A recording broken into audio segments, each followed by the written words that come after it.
Semangat pagi, Namo Buddhaya. Kita pagi ini akan membahas mengenai rasio.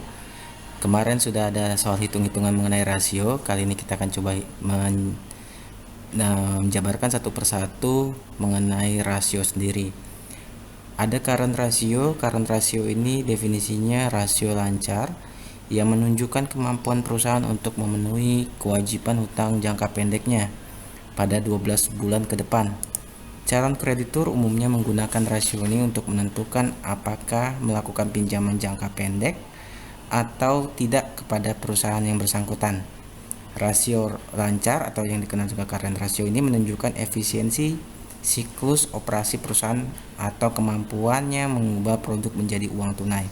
Nah, kalau dibandingkan dengan rata-rata industri, kalau rata-rata industrinya lebih tinggi, rata-rata industri yang kemarin kalian ambil misalnya 1,98, ternyata PT Gudang Mesin Tbk itu hanya 1,04.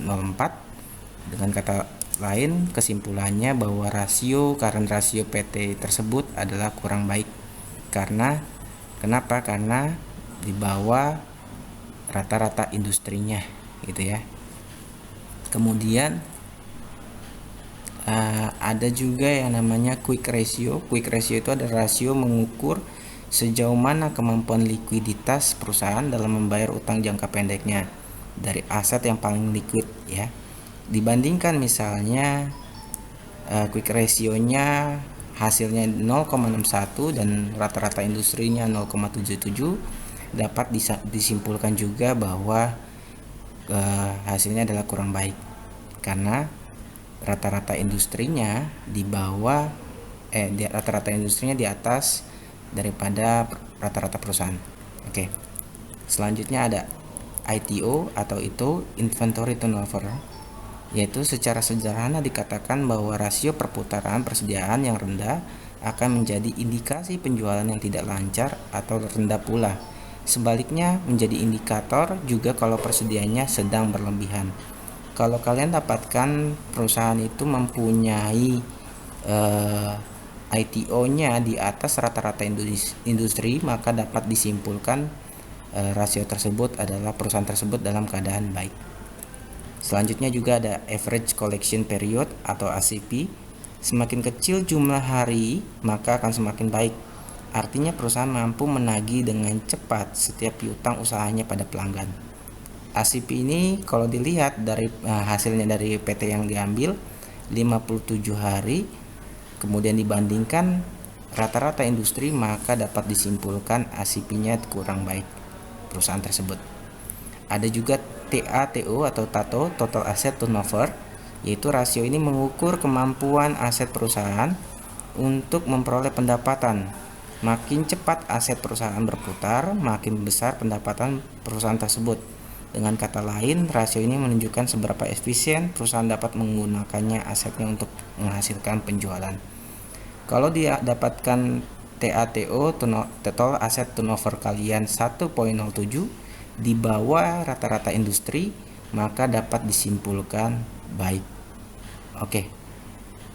Selanjutnya juga ada Financial Leverage Multiplier, FLM, adalah penggunaan sumber dana yang memiliki beban tetap dengan harapan bahwa akan memberikan tambahan keuntungan yang lebih besar daripada beban tetap yang dimiliki,